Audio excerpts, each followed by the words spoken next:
सारी जिंदगी हम यही सोचकर गुजार देते हैं कि चार लोग क्या कहेंगे, और चार लोग अंत में बस यही कहते हैं कि राम नाम सत्य है। कंस से रिश्ते की शर्म करते तो कृष्ण जी उसे कभी मार नहीं पाते। बुराई का विरोध जरूरी है, चाहे कोई आपका रिश्तेदार हो या कोई सगा संबंधी।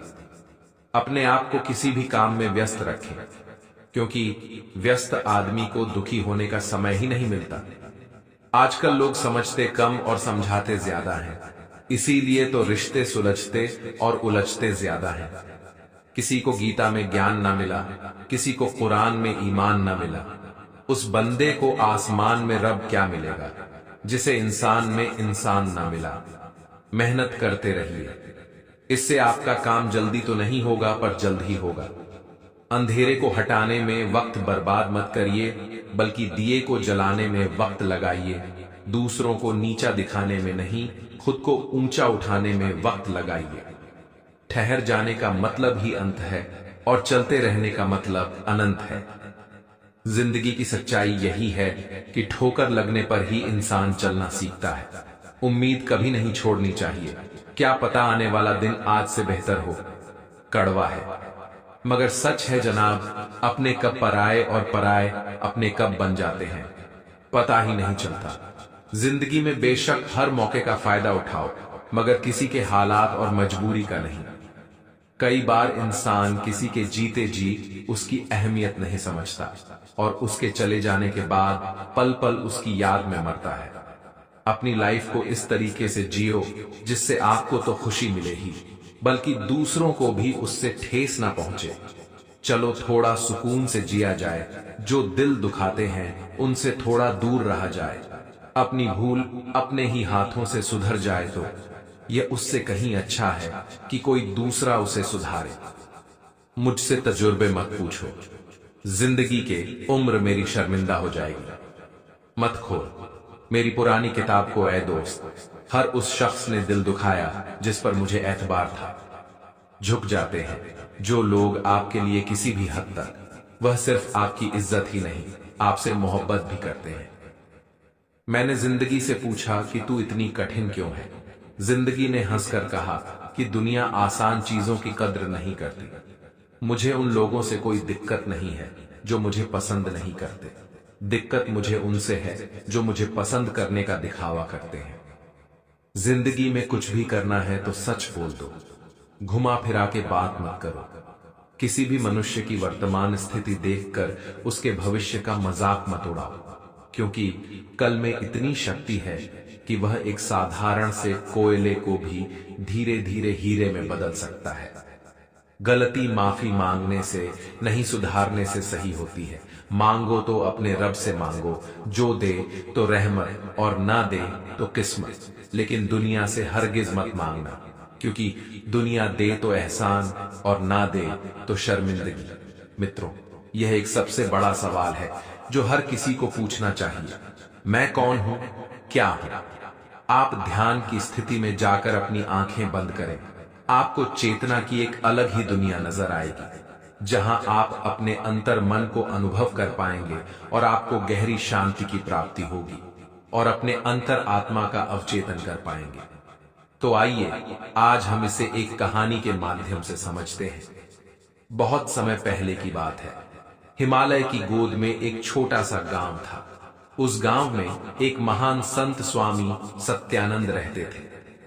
स्वामी जी अपनी साधना और आध्यात्मिक ज्ञान के लिए दूर दूर तक प्रसिद्ध थे। गांव के लोग अपनी समस्याओं के समाधान के लिए अक्सर उनके पास आते थे और स्वामी जी उन्हें सही मार्ग दिखाते थे। गांव में एक युवा लड़का अरुण रहता था। अरुण बहुत ही जिज्ञासु और आध्यात्मिकता में रुचि रखने वाला था, लेकिन उसे समझ नहीं आता था कि उसे अपनी आत्मा की शांति कैसे प्राप्त हो सकती है। एक दिन उसने स्वामी सत्यानंद के पास जाने का निश्चय किया। अरुण स्वामी जी के आश्रम पहुंचा और उन्हें अपनी समस्या बताई। स्वामी जी ने उसे शांतिपूर्वक सुना और फिर कहा, बेटा, अपनी अंतरात्मा का अवचेतन करो, इसके लिए तुम्हें ध्यान और साधना करनी होगी। अरुण ने तुरंत पूछा, स्वामी जी, यह कैसे किया जा सकता है? स्वामी सत्यानंद ने मुस्कुराते हुए कहा, मैं तुम्हें एक कहानी सुनाता हूं, इससे तुम्हें समझने में आसानी होगी। स्वामी जी ने कहानी शुरू की। बहुत समय पहले एक महान राजा था, राजा हरीश। राजा हरीश अपने राज्य में बहुत न्यायप्रिय और दयालु था। एक दिन एक साधु उनके दरबार में आया और कहा, राजन, मैं आपको एक वरदान देने आया हूं। राजा हरीश ने साधु का आदर पूर्वक स्वागत किया और पूछा, महाराज, आपका क्या आदेश है? साधु ने कहा, मैं आपको एक अद्भुत दर्पण देता हूं। यह दर्पण आपकी अंतरात्मा को दिखाएगा। राजा ने दर्पण को स्वीकार किया और अपने महल में रखा। जब उन्होंने दर्पण में देखा तो उन्होंने अपनी आत्मा की सच्चाई को देखा। उन्होंने देखा कि उनके मन में कुछ बुरे विचार और इच्छाएं भी थीं, जिन्हें उन्होंने कभी महसूस नहीं किया था। राजा हरीश ने अपनी अंतर आत्मा की सच्चाई को जानकर अपनी गलतियों को सुधारने का निश्चय किया। उन्होंने ध्यान और साधना शुरू की और अपने मन को शुद्ध किया। धीरे धीरे उनकी आत्मा की शांति वापस आ गई और उन्होंने अपने राज्य को और भी बेहतर बनाने के लिए काम किया। स्वामी जी ने कहानी समाप्त की और अरुण से कहा, बेटा, इस कहानी से हमें यह सीख मिलती है कि अपनी अंतरात्मा का अवचेतन करना बहुत महत्वपूर्ण है। ध्यान और साधना के माध्यम से हम अपने भीतर की सच्चाई को जान सकते हैं और अपने मन को शुद्ध कर सकते हैं। अरुण ने स्वामी जी के चरणों में प्रणाम किया और ध्यान और साधना की विधियां सीखी।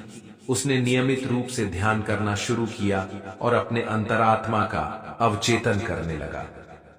धीरे धीरे उसने अपने भीतर की शांति और संतुलन को प्राप्त किया और एक सच्चे आध्यात्मिक पथ पर चल पड़ा। समय बीतता गया और अरुण की साधना में निखार आता गया। उसने न केवल अपनी आत्मा की शांति प्राप्त की, बल्कि गांव के लोगों की भी मदद करने लगा। स्वामी सत्यानंद ने अरुण के भीतर के बदलाव को देखा और उससे बहुत प्रसन्न हुए। एक दिन गांव में एक बड़ी आपदा आई। गांव में भयंकर बाढ़ आ गई और बहुत से लोग बेघर हो गए। गांव के लोग घबराए हुए थे और उन्हें समझ नहीं आ रहा था कि क्या करें। अरुण ने स्थिति को समझा और गांव के लोगों को शांति और धैर्य रखने के लिए प्रेरित किया। अरुण ने स्वामी सत्यानंद से मार्गदर्शन लिया और गांव के लोगों की मदद के लिए योजनाएं बनाई। उसने सभी को संगठित किया और राहत कार्य शुरू किया। उसकी नेतृत्व क्षमता और सेवा भाव ने लोगों के दिलों को छू लिया। अरुण ने अपने साधना और ध्यान के माध्यम से अपनी आत्मा की शक्ति को पहचाना और दूसरों की सेवा में लग गया।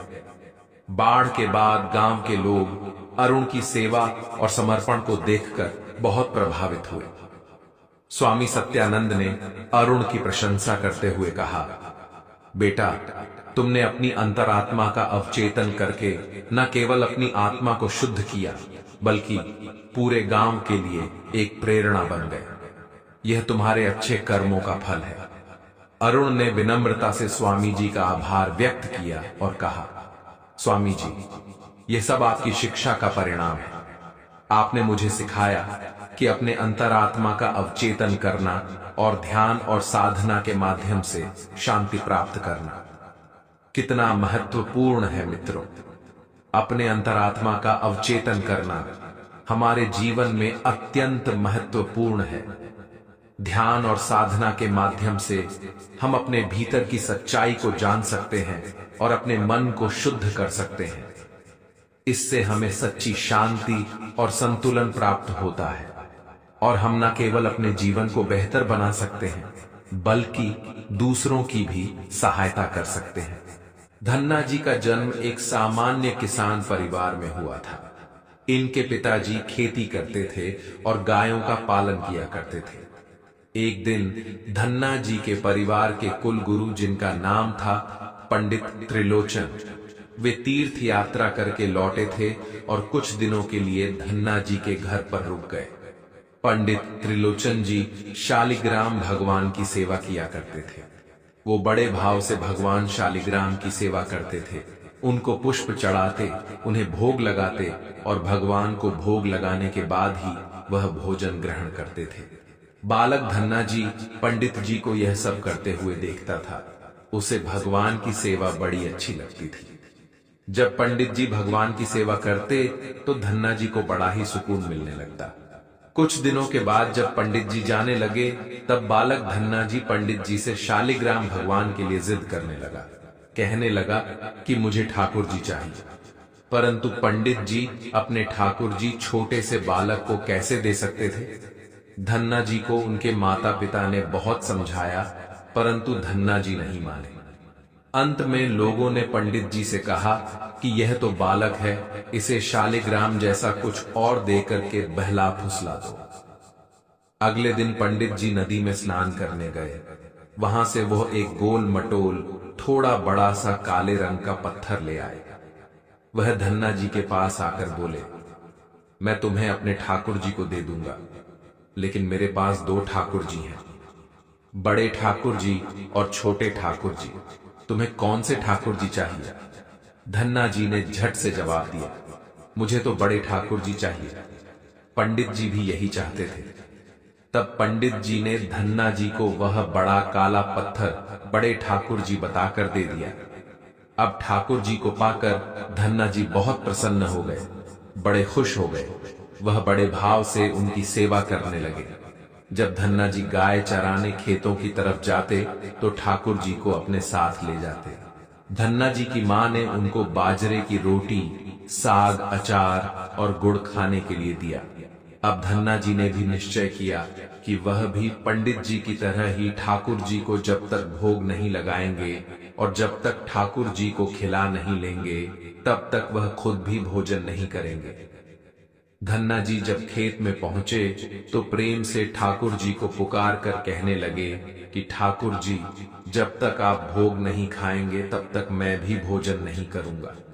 धन्ना जी ने निश्चय किया कि जब तक ठाकुर जी प्रकट होकर भोग नहीं लगाते, वह भी भोजन का एक टुकड़ा भी ग्रहण नहीं करेंगे।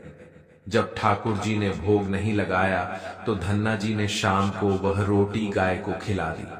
3 दिन तक ऐसा ही चलता रहा। न ठाकुर जी भोग लगाते और न धन्ना जी भोजन करते। चौथे दिन की बात है। धन्ना जी की माता फिर से रोटी लेकर आई। अब धन्ना जी खेतों में जाकर जोर जोर से रोने लगे और ठाकुर जी से गुहार लगाने लगे। वो बोले, आप तो बड़े ठाकुर जी हैं, आपको तो लोग रोज 56 प्रकार का भोजन खिलाते होंगे, परंतु मैं तो बालक हूँ, 3 दिन से भूखा हूँ और परेशान हूँ। क्या आपको मुझ पर दया भी नहीं आती? मुझ पर दया करके ही थोड़ा सा भोग लगा लो, जिससे मैं भी कुछ खा सकूं। क्योंकि पंडित जी ने कहा था कि आपको खिलाए बिना मैं कुछ नहीं खा सकता, इसीलिए पहले आप खा लो, इसके बाद ही मैं खाऊंगा। धन्ना जी के भोलेपन से की गई प्रार्थना को सुनकर भगवान श्री कृष्ण साक्षात प्रकट हो गए। अपने ठाकुर जी को देखकर धन्ना जी बहुत प्रसन्न हो गए। उन्होंने ठाकुर जी को मां की दी हुई बाजरे की रोटी, साग और गुड़ खाने को दे दिया। ठाकुर जी बड़े चाव से रोटी खाने लगे। 4 रोटी में से 2 रोटी ठाकुर जी ने खा ली। अब ठाकुर जी तीसरी रोटी खाने लगे। तब धन्ना जी ने उनका हाथ पकड़ लिया और कहा, सारी रोटियां आप ही खा जाएंगे, क्या मुझे भी तो भूख लगी है? तो मैं कैसे खाऊंगा? मैं तो 4 दिनों से भूखा हूं, मैंने कुछ भी नहीं खाया है। 2 रोटी आपने खा ली, अब 2 रोटी मेरे लिए छोड़ दो। इसके बाद ठाकुर जी मुस्कुराने लगे और बची हुई 2 रोटियां धन्ना जी ने खाई, जो ठाकुर जी ने छोड़ी थी। अब तो उनका यह रोज का नियम बन गया था। धन्ना जी जब भी गाय चराने जाते तो भोजन खेत में जाकर ठाकुर जी के साथ ही करते थे। एक दिन ठाकुर जी ने धन्ना जी से कहा कि तुम रोज मुझे रोटी खिलाते हो, मैं मुफ्त में रोटी नहीं खाना चाहता था, मैं तुम्हारा कोई काम कर दिया करूंगा। धन्ना जी ने कहा, मैं तो बालक हूं, केवल गाय ही चराता हूं, मैं आपको क्या काम बता सकता हूं। तब ठाकुर जी ने कहा कि मैं तुम्हारी गाय ही चरा दिया करूंगा। उस दिन के बाद से ठाकुर जी धन्ना जी की गाय चराने लगे। एक दिन धन्ना जी ने ठाकुर जी से पूछा, आप मुझे अपने हृदय से क्यों नहीं लगाते? तब ठाकुर जी ने कहा, मैं तुम्हें प्रत्यक्ष हो गया हूं, लेकिन पूरी तरह से मैं तब मिलता हूं जब कोई सद्गुरु जीव को अपना लेता है। अभी तुमने अपने किसी गुरु की शरणागति ग्रहण नहीं की है, इसीलिए मैं तुम्हें अपने हृदय से नहीं लगा सकता। तब धन्ना जी बोले, मैं तो जानता नहीं कि गुरु किसे कहते हैं, फिर मैं अपना गुरु कैसे बनाऊं? ठाकुर जी बोले, काशी में जगत गुरु श्री रामानंदाचार्य मेरे ही स्वरूप में विराजमान है, तुम जाकर उनकी शरण ग्रहण करो। ठाकुर जी के कहने के अनुसार धन्ना जी ने काशी जाकर रामानंदाचार्य जी की शरणागति कर ली। उस समय धन्ना जी की आयु लगभग 15 से 16 साल के आसपास थी। श्री रामानंदाचार्य जी ने धन्ना जी को अपने शिष्य के रूप में स्वीकार कर लिया और उन्हें आदेश दिया कि अब तुम अपने घर चले जाओ। धन्ना जी बोले, गुरुजी, अब मैं घर नहीं जाना चाहता, आप मुझे घर जाने का आदेश क्यों दे रहे हैं? गुरुजी बोले, अगर तुम यहां रहकर भजन करोगे तो केवल तुम्हारा ही कल्याण होगा, लेकिन अगर तुम अपने घर जाकर खेती किसानी करते हुए अपने माता पिता की सेवा करते हुए भजन करोगे तो तुम्हारे साथ कई जीवों का उद्धार हो जाएगा। गुरुजी की आज्ञा के अनुसार धन्ना जी घर लौट आए। इसके बाद जैसे ही धन्ना जी घर पहुंचे, ठाकुर जी ने उन्हें अपने हृदय से लगा लिया। इसके बाद धन्ना जी खूब संतों की सेवा करने लगे। जब भी उनके गांव में कोई साधु संत आता, धन्ना जी उन्हें अपने घर में ले आते और बड़े प्रेम से उनकी सेवा करते, उन्हें भोजन खिलाते। संतों की सेवा करने के कारण अब उनके घर दूर दूर से साधु संत आने लगे। धन्ना जी सभी का बड़े प्रेम से सत्कार करते और उन सभी को भोजन खिलाते।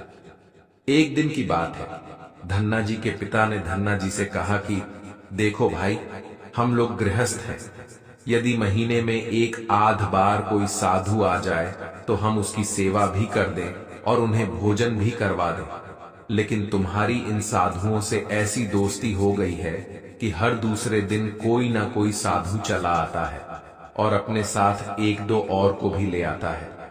यह ठीक नहीं है। हम अपनी खेतीबाड़ी का काम करें या इन साधुओं की सेवा करें।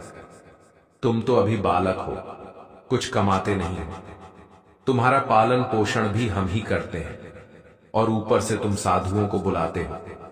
इस प्रकार इन निठल्ले साधुओं की सेवा करना ठीक नहीं है। इसलिए एक बात कान खोलकर सुन लो, आज के बाद यदि तुम किसी भी साधु को लेकर घर आए तो मैं तुम्हें घर में नहीं घुसने दूंगा। तुम्हें साधु की सेवा करनी है तो पहले कुछ कमाई करो, फिर अपनी कमाई से साधु की सेवा करना। पिताजी की बात सुनकर धन्ना जी उदास हो गए और चुपचाप खड़े हो गए।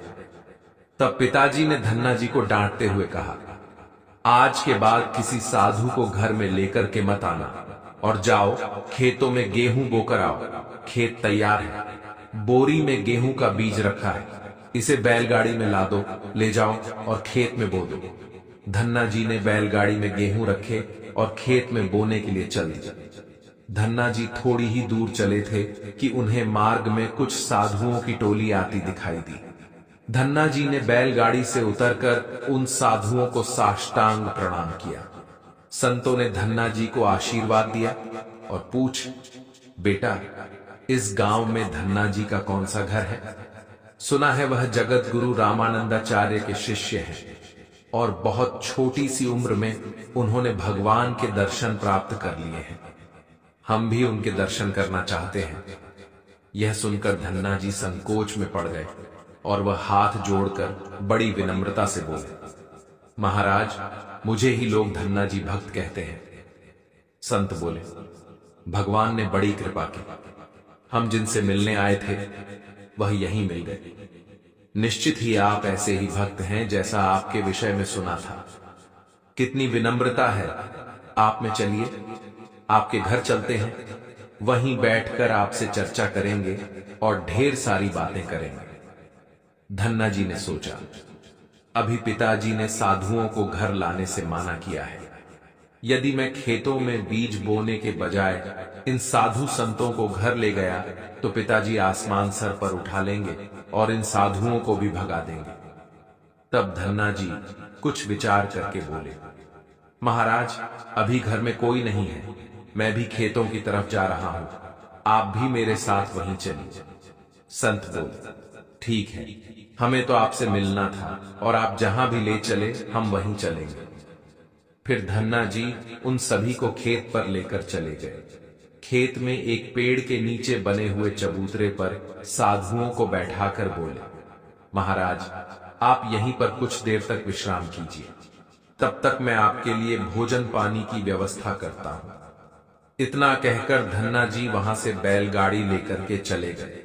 बैलगाड़ी लेकर धन्ना जी सीधे बनिए की दुकान पर पहुंचे। वहां पर उन्होंने बैलगाड़ी में जो भी बीज गेहूं खेत में बोने के लिए रखे थे उसे बनिए को बेच दिया और उसी से दाल चावल और जो भी खाना बनाने वाला सामान था सब खरीद लिया। सामान लेकर धन्ना जी खेत पहुंचे। वहां पर संतों के साथ मिलकर बहुत बढ़िया दाल चावल और प्रसाद बनाया। भगवान को भोग लगाने के बाद बड़े प्रेम से संत और धन्ना जी ने बैठकर भोजन किया। इसी बीच भगवान की चर्चा भी होती रही। संतों को भोजन करवाने के बाद बड़े प्रेम से धन्ना जी ने उनको विदा कर दिया।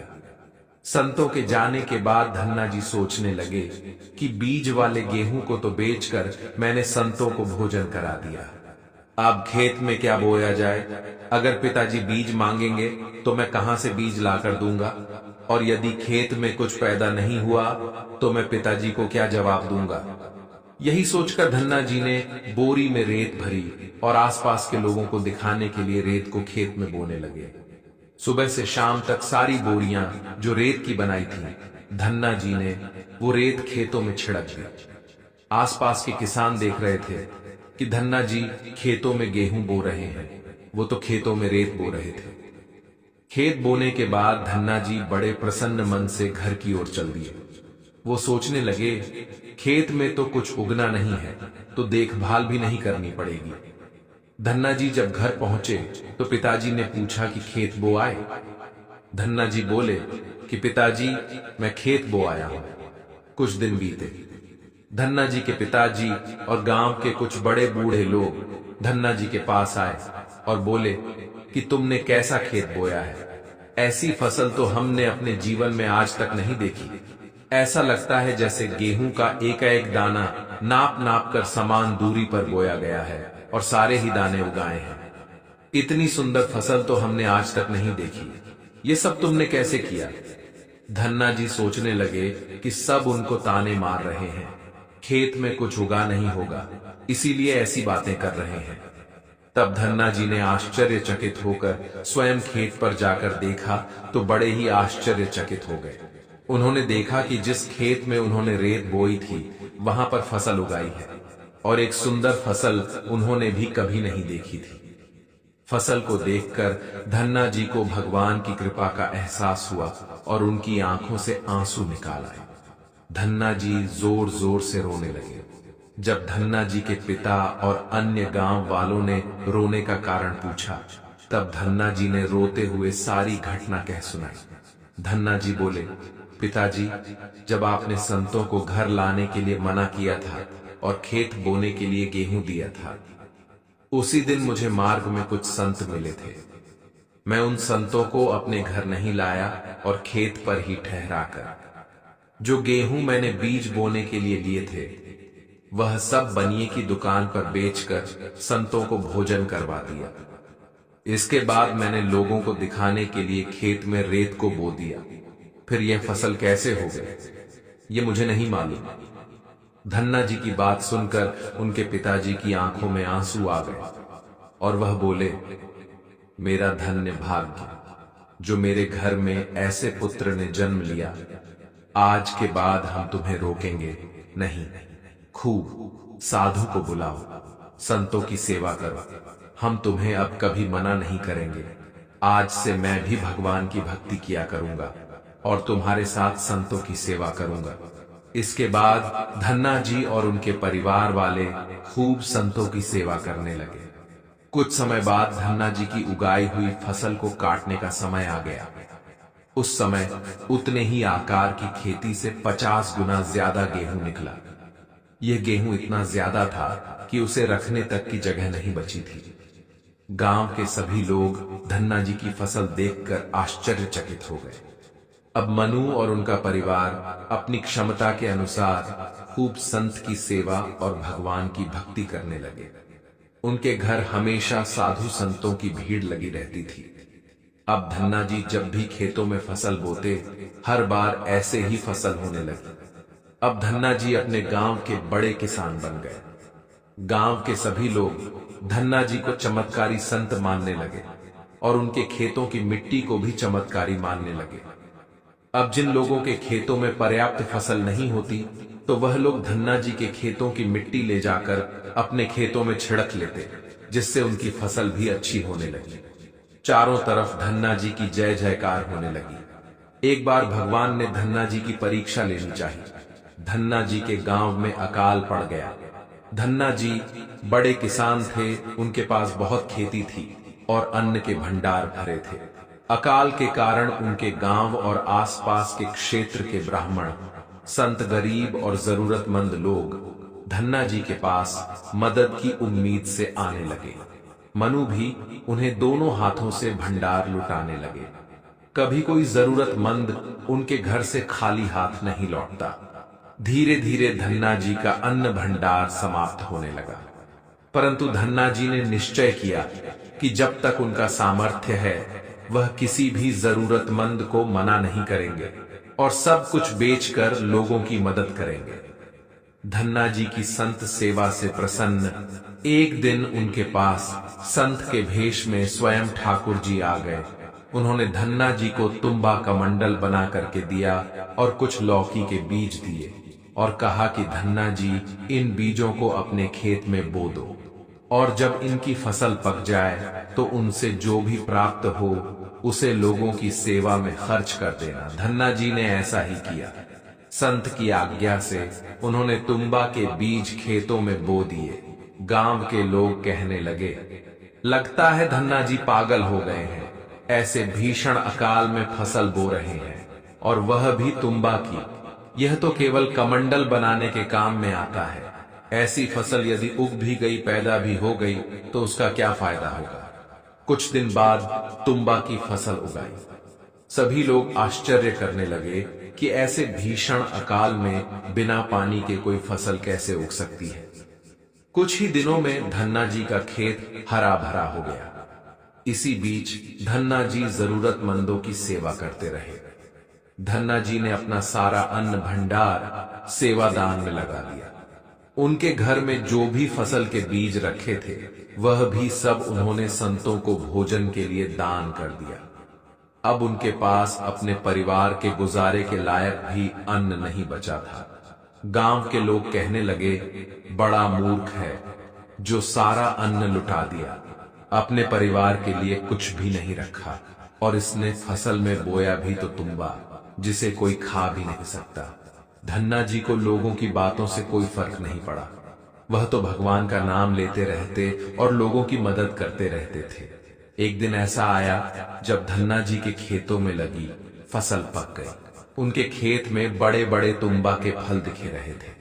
धन्ना जी ने सोचा, अब दान करने को तो कुछ है नहीं, अब इन तुम्बा से कमंडल बनाकर संतों को दिया करेंगे। धन्ना जी खेतों में लगे सभी तुम्बा के फलों को तोड़कर घर ले आए। घर आकर जैसे ही उन्होंने एक तुम्बा को कमंडल बनाने के लिए काटा, उन्होंने देखा कि तुम्बा हीरे, मोती, जवाहरात और कीमती रत्नों से भरा हुआ था। तुम्बा को कीमती रत्नों से भरा हुआ देखकर वह आश्चर्यचकित रह गए। उनके पास तो तुम्बा की पूरी फसल थी। उन्होंने देखा सभी तुम्बा फलों में ऐसे ही कीमती रत्न भरे हुए थे। अब उनके पास इतने कीमती रत्न और जवाहरात हो गए जितने किसी राजा के पास भी शायद ना हो। इस चमत्कार को देखने के बाद धन्ना जी को उस संत की याद आई जिन्होंने तुम्बा के बीज दिए थे। उसे संत ने कहा था कि इस फसल से जो भी प्राप्त हो उसे लोगों की सेवा में लगा देना। अब धन्ना जी उस धन से लोगों की सेवा करने लगे। फिर वह दोनों हाथों से लोगों की मदद करने लगे। उस समय वह अकाल कई वर्षों तक चला। उस समय धन्ना जी ने अपने घर में और आसपास कई गांव में लंगर शुरू करवा दिया। आसपास के सैकड़ों गांव के लाखों लोग बरसों तक धन्ना जी के लंगर में तीनों समय का भोजन किया करते थे।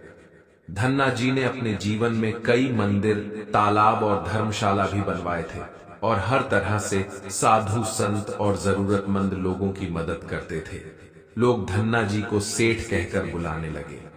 धन्ना जी जैसा धनी आज तक कोई नहीं हुआ। वह धन और मन दोनों से धनी थे। आज भी उनके नाम पर धनी लोगों को धन्ना जी सेठ की पदवी दी जाती है और कहा जाता है, क्या तुम धन्ना जी सेठ हो गए हो दोस्तों? यदि भगवान की कृपा जिस व्यक्ति पर हो जाए और उनका आशीर्वाद जिनको प्राप्त हो जाए, उनके लिए जीवन में कुछ भी असंभव नहीं होता। दोस्तों, कोई चाहे कितनी भी धन दौलत का संग्रह कर ले, लेकिन यदि परमात्मा की इच्छा नहीं है तो आप उस धन से सुख नहीं पा सकते। यदि लाख प्रयास करने के बाद भी जीवन में दुख है, असंतोष है, तो समझ लीजिए कि भगवान की भी यही मर्जी है।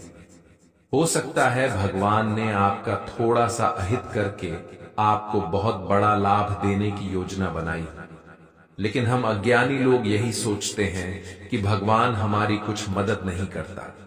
दोस्तों, यह कहानी खास उन लोगों को जरूर सुननी चाहिए जो भगवान पर विश्वास नहीं करते और भगवान को मानते नहीं। मनुष्य के सारे दुखों का कारण किसी भी व्यक्ति या वस्तु को अपना मानना ही जीवन में आने वाले हर दुख, परेशानी और चिंता का कारण है। अगर मनुष्य यह जान जाए कि जो भी मुझे जीवन में मिला है वो मेरे इस्तेमाल के लिए है पर मेरा नहीं है, वो मेरे पास भगवान की अमानत है और परिवर्तनशील है, इसे एक कहानी के द्वारा समझेंगे। एक नवयुवक समुंदर के किनारे खड़ा था। अपने समीप आती हुई ऊंची ऊंची लहरों का आनंद ले रहा था। अचानक एक लहर के साथ एक चांदी की छड़ी उसकी तरफ आई, जिसे पाकर वह बहुत खुश हो गया और समुंदर के किनारे उससे खेलने लगा। खेलते खेलते हैं अचानक वो छड़ी उसके हाथ से छूट गई और एक जाती हुई लहर उसे बहा कर ले गई। वह बहुत दुखी होने लगा और अपने को कोसने लगा। इसका कारण यह था कि थोड़ी सी ही देर में उसके अंदर यह बात पक्की हो गई कि यह छड़ी मेरी है। हम सब भी संसार में ऐसे ही करते हैं। जो हमें यहां मिलता है हम उसे अपना मान लेते हैं और उससे अटैच हो जाते हैं, क्योंकि परिवर्तन संसार का नियम है। जब वो चीज या व्यक्ति हमसे छूटता है हम स्वीकार नहीं कर पाते हैं और बहुत दुखी हो जाते हैं। अपने वर्तमान में जियो, कल की चिंता न करो। जो भी व्यक्ति अपने गुजरे हुए कल या आने वाले कल में जीता है उसके विषय में ही सोचता रहता है, वो जिंदगी में कभी खुश नहीं रह सकता। देखा जाए तो बीते हुए कल और आने वाला कल का कोई अस्तित्व ही नहीं है, वह केवल आपकी सोच में विद्यमान है। अपने मन को सदा ऐसे शिक्षित करो कि आप अपने आज के आनंद में जी सको, अपने प्रत्येक पल की मौज ले सको। जो आपके साथ गलत करते हैं उसका विरोध जरूर करें। अगर आप सामने वाले का गलत व्यवहार सहते रहेंगे तो वह आपके साथ गलत करता ही रहेगा। जब अर्जुन ने भगवान कृष्ण से कहा कि जिससे मैं युद्ध करने जा रहा हूं वह मेरे भाई और गुरुजन हैं और मेरे अंदर उनके साथ युद्ध करने का साहस नहीं है, तो भगवान कृष्ण ने अर्जुन का विवेक जागृत किया कि जिन्हें तू अपना मान रहा है वह सब पाप के पक्ष में खड़े हैं और अगर तू इनसे युद्ध नहीं करेगा तो समाज में पाप बढ़ जाएगा। क्योंकि जब गलत का कोई विरोध नहीं करता है तो सामने वाला गलत करने का जैसे हकदार हो जाता है, और जब आप सब कुछ चुपचाप सहते रहते हो तो सामने वाले को बल मिलने लगता है, वह आपको कमजोर समझने लगता है। लेकिन जब आप उसके द्वारा किए गए अधर्म को रोक लेते हैं, उसका विरोध करते हैं, तब वह अपनी सीमा में रहना सीख जाता है। यह कलयुग है। अगर आप खुश रहना चाहते हैं तो आपको अपनी रक्षा खुद करनी होगी। किसी से भी जरूरत से ज्यादा मोह नहीं रखना चाहिए। रिश्ते हमें दुख नहीं देते हैं, पर उनके प्रति हमारा मोह हमें दुख देता है। आज से ही हम अपने मोह को छोड़कर प्रेम का सबक पक्का करें। मोह अपेक्षाओं से जुड़ा है, जबकि प्रेम केवल देना जानता है। मोह एक दो के लिए होता है, जिन्हें हम अपना मानते हैं। प्रेम सबके लिए होता है।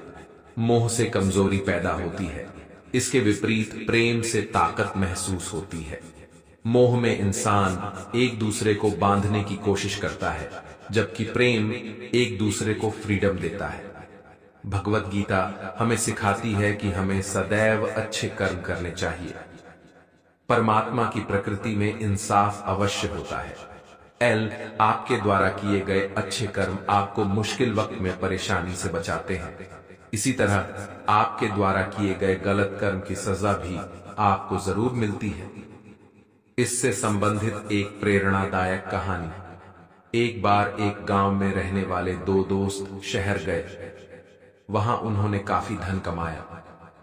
अब दोनों ने वापस गांव जाने के बारे में विचार किया। रास्ते में एक दोस्त के मन में खोट आ गया कि मैं इसे मार दूं तो सारा धन मेरा हो जाएगा, नहीं तो मुझे इसका आधा धन इसको देना पड़ेगा। और उसने ऐसा ही किया। समय गुजरता गया। अब उस व्यक्ति के घर में एक बेटा पैदा हुआ। वह बचपन से ही बीमार रहने लगा। उसके पिता उसका हर संभव इलाज कराते, पर वो ठीक ही नहीं हो पाता था। एक दिन उसके पिता ने उससे कहा कि बेटा, तू इतना बीमार क्यों रहता है? मैंने अपना सब कुछ तेरे इलाज में खर्च कर दिया, पर फिर भी मैं तुझे ठीक नहीं कर सका। इस पर उसके बेटे ने जवाब दिया कि मैं आपका बेटा नहीं हूं, बल्कि आपका वही मित्र हूं जिसको आपने पैसों के वजह से मार दिया था। अब मेरे इलाज में आपका सारा पैसा खर्च हो गया। मेरा बदला पूरा हुआ। अब मैं जा रहा हूं। यह कहकर वह मर गया। जो सब कर रहे हैं वह आप मत करो। भगवत गीता में श्री कृष्ण ने अर्जुन को यही सिखाया है कि क्षत्रिय होने के नाते जो तेरा कर्तव्य है, जो तेरे लिए सही है, वही काम कर। दुनिया के लोग ज्ञान और अज्ञान दोनों से चलते हैं, इसीलिए तू दुनिया का अनुसरण ना कर, बल्कि सत का अनुकरण कर। तेरा धर्म, तेरा कर्म यही है कि तू अधर्म का नाश कर और धर्म की रक्षा कर। ऐसे ही हर इंसान का अलग अलग कर्तव्य होता है। हम कभी भी कुछ भी इसलिए ना करें कि सब लोग यही करते हैं। अगर आप भी वही करोगे जो सारी भीड़ कर रही है, तो आप उस भीड़ में कहीं खो जाओगे। लेकिन अगर आप विवेक विचार करके वो काम करोगे जो आपके लिए सही है, जिसकी आप में प्रतिभा है, तो सारी भीड़ में भी आप अलग नजर आओगे। गंदी आदत की लत न लगने दें। जहां युधिष्ठिर सभी गुणों से संपन्न थे, एक जुए की लत ने उनकी जिंदगी में कितनी मुश्किलें खड़ी कर दी। अपने भाई, अपनी पत्नी, यहां तक कि अपना सब कुछ गवा दिया। भगवत गीता के इस उदाहरण से हम सीखें कि जिंदगी में ऐसी कोई गंदी आदत, चाहे वह नशे की हो, चाहे किसी और चीज की, हमारी जिंदगी बर्बाद कर सकती है। इससे पहले हमारी गलत आदत हमें खत्म कर दे, हम अपनी उस गलत आदत को खत्म कर दें। भगवत गीता हमें सिखाती है, इस बात का हम सदा विश्वास रखें कि जो चीज हमारी है वह कहीं ना कहीं से हमारे पास अवश्य पहुंच जाएगी। और जिंदगी में जो कुछ भी आपको हासिल नहीं हुआ है, उसका पछतावा करना और उसके लिए रोना छोड़ दें। प्रयास करना मनुष्य के हाथ में है, पर उसका फल उसके हाथ में नहीं है। किसी का भी दिल न दुखे। हम जीवन में किसी की मदद करें या ना करें, पर किसी का भी दिल हमारी वजह से ना दुखे, यह बात हमेशा हमें याद रहे। अगर हम किसी का भी दिल दुखाएंगे तो हमें भी उसका दर्द अवश्य मिलेगा। जब हमारी वजह से किसी का दिल दुखता है तो हमें पता नहीं चलता, लेकिन जब हमारा दिल दुखता है तो हमें समझ में आता है, जो होगा वह भी अच्छा ही होगा। भगवत गीता हमें सिखाती है कि जो कुछ भी होता है अच्छे के लिए होता है। जो हो रहा है उसमें भी कोई भलाई अवश्य है, और जो होगा उसमें दृढ़ विश्वास रखें, जो होगा अच्छा ही होगा। कभी कभी हमारे जीवन में कुछ ऐसी परिस्थितियां आ जाती हैं कि हमारे अंदर ये ख्याल आता है कि मेरे साथ ही ऐसा क्यों हुआ या मेरे साथ बहुत गलत हुआ। लेकिन जब वक्त गुजर जाता है तब हमें एहसास होता है अगर हमारे साथ यह सब नहीं हुआ होता तो आज हम इस मुकाम पर नहीं होते। संतुलन बनाए रखें। मनुष्य को किसी भी चीज की अति नहीं करनी चाहिए।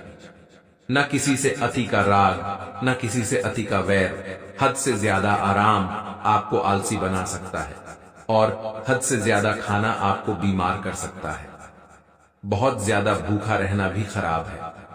पूरी नींद, पूरा विश्राम, पूरा भोजन हर व्यक्ति के लिए जरूरी है। जीवन को सदा संतुलन के साथ जीना चाहिए। सत्य की राह। चाहे आपके पास कितनी भी शक्ति क्यों ना हो, लेकिन सत्य और ईश्वर जिसके साथ खड़े हो जाएं, उसे दुनिया की कोई भी ताकत नहीं हरा सकती। अर्जुन धर्म युद्ध लड़ रहा था। भगवान कृष्ण उसके साथ थे और उसकी जीत निश्चित थी। महाभारत के युद्ध में यह उदाहरण स्पष्ट नजर आता है। मनुष्य को सदा धर्म के मार्ग का अनुसरण करना चाहिए। अपने हक के लिए लड़ना जरूरी है। अर्जुन युद्ध नहीं करना चाहता था क्योंकि सामने उसके पितामह और गुरुजन थे, लेकिन श्री कृष्ण ने उसे ज्ञान दिया कि यहाँ पर बात तेरे अधिकारों की है। भरी सभा में द्रौपदी के साथ किया गया अपमान, पांडवों के साथ हुआ अधर्म सहने योग्य बात नहीं है। जैसे हमें गलत करना नहीं चाहिए, ऐसे ही गलत सहना भी बड़ा पाप है, फिर चाहे वह अपना ही क्यों ना हो। आंखें बंद होने से पहले आंखें खुल जाएं तो पूरी जिंदगी सुधर जाए। जब विश्वास जुड़ता है तब पराये भी अपने हो जाते हैं, और जब विश्वास टूटता है तब अपने भी पराये हो जाते हैं। उम्र कोई भी हो, लेकिन चोट लगने पर मुंह से पहला लफ्ज मां ही निकलता है। अपनाने के लिए 1000 खूबियां भी कम है और छोड़ने के लिए एक कमी ही काफी है। किस तरह निभाए रिश्ते कुछ समझ में नहीं आता। किसी से दिल नहीं मिलता तो कोई दिल से नहीं मिलता। अगर आपको कोई अच्छा लगता है तो अच्छा वह नहीं बल्कि अच्छे आप हो, क्योंकि उसमें अच्छाई देखने वाली नजर आपके पास है। प्यार खत्म हो जाने पर रिश्ता बोझ लगता है, क्योंकि अक्सर बारिश रुकने के बाद छाता भी बोझ लगने लगता है। ख्वाहिशें तो आज भी बगावत करना चाहती है, मगर सीख लिया है मैंने बात को सीने में दफन करना। कुछ लोग अपनी जिंदगी ऐसे शख्स के लिए बर्बाद कर देते हैं जिसे उनकी परवाह तक नहीं होती। कोई इतना अमीर नहीं होता कि वह अपना गुजरा कल खरीद सके, और कोई इतना गरीब नहीं होता कि अपना आने वाला कल ना बदल सके। पतझड़ में सिर्फ पत्ते गिरते हैं जनाब, नजरों से गिरने का कोई मौसम नहीं होता है। अंदाज कुछ अलग है मेरे सोचने का। सबको मंजिल का शौक है और मुझे सही रास्तों का। लोग कहते हैं पैसा रखो, बुरे वक्त में काम आएगा। हम कहते हैं अच्छे लोगों के साथ रहो, बुरा वक्त ही नहीं आएगा। खाली हाथ आए हो और खाली हाथ जाना है, इसलिए व्यर्थ की चिंता छोड़कर व्यक्ति को हमेशा सद्कर्म करना चाहिए। जिसे तुम अपना समझकर मग्न हो रहे हो, बस यही प्रसन्नता तुम्हारे दुखों का कारण है। जो कोई भी जिस किसी भी देवता की पूजा विश्वास के साथ करने की इच्छा रखता है, मैं उसका विश्वास उसी देवता में दृढ़ कर देता हूँ। केवल मन ही किसका मित्र और शत्रु होता है। अपने अनिवार्य कार्य करो, क्योंकि वास्तव में कार्य करना निष्क्रियता से बेहतर है। कर्म का फल व्यक्ति को उसी तरह ढूंढ लेता है जैसे कोई बछड़ा सैकड़ों गायों के बीच अपनी मां को ढूंढ लेता है। आत्मा न जन्म लेती है, न मरती है, ना ही इसे जलाया जा सकता है, ना ही पानी से गिला किया जा सकता है। आत्मा अमर और अविनाशी है। मैं किसी के भाग्य का निर्माण नहीं करता और ना ही किसी के कर्मों के फल देता हूं। व्यक्ति या जीव का कर्म ही उसके भाग्य का निर्माण करता है। इज्जत उनकी होती है जो उसके लायक होते हैं, न कि उनकी जो इज्जत की मांग करते हैं। जरा सी बात पर मत छोड़ो किसी अपने का दामन। जिंदगी बीत जाती है किसी को अपना बनाने में।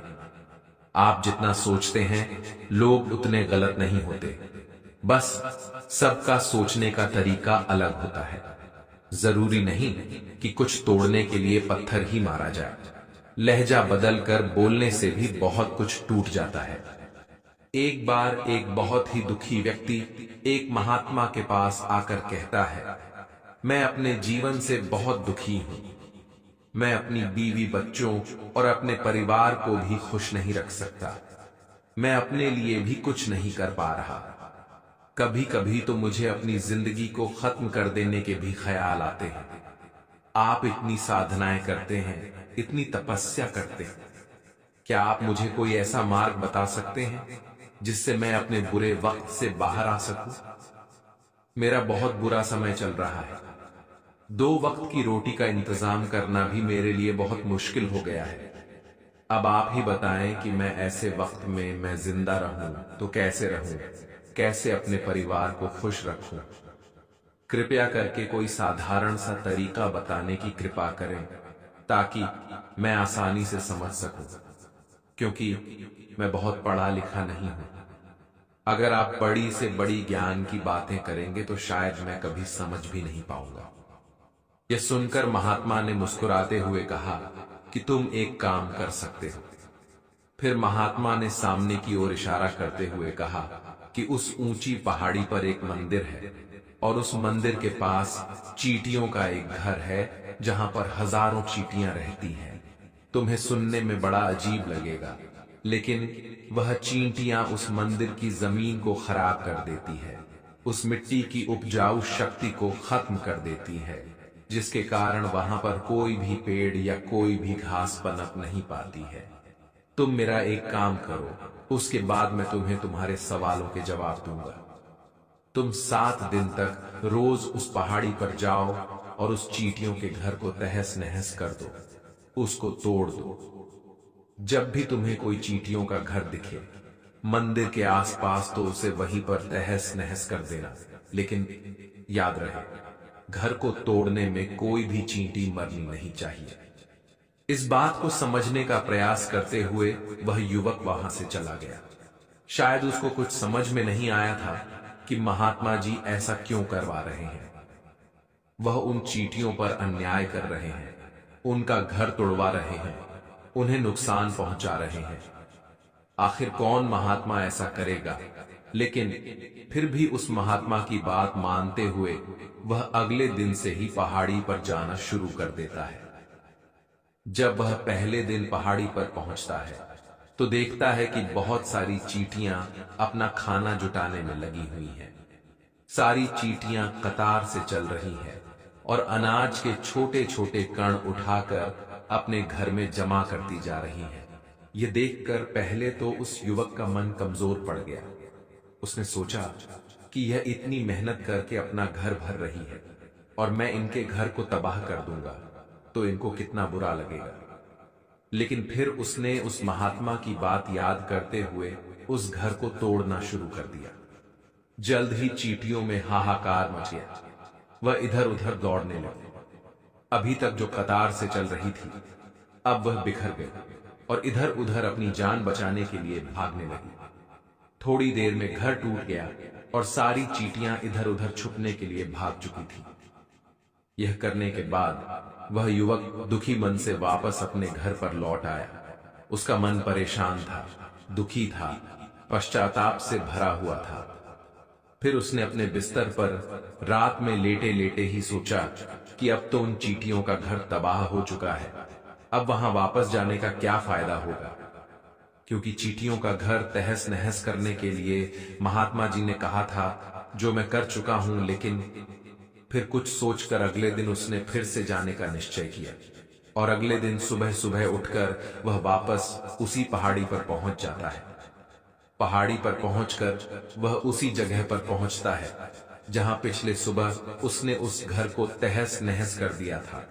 लेकिन वह यह देखकर चौंक जाता है कि उन चींटियों ने फिर से अपना घर उसी जगह पर बना लिया था और अब वह फिर से अपने घर के लिए सामान इकट्ठा करने में जुटी हुई थी। उस आदमी को देखकर लगा कि यह चींटियां कितनी मूर्ख हैं। इनको पता है कि कल ही इनका घर इसी जगह पर तबाह किया गया था और उसी जगह पर उन्होंने अपना नया घर भी बना लिया।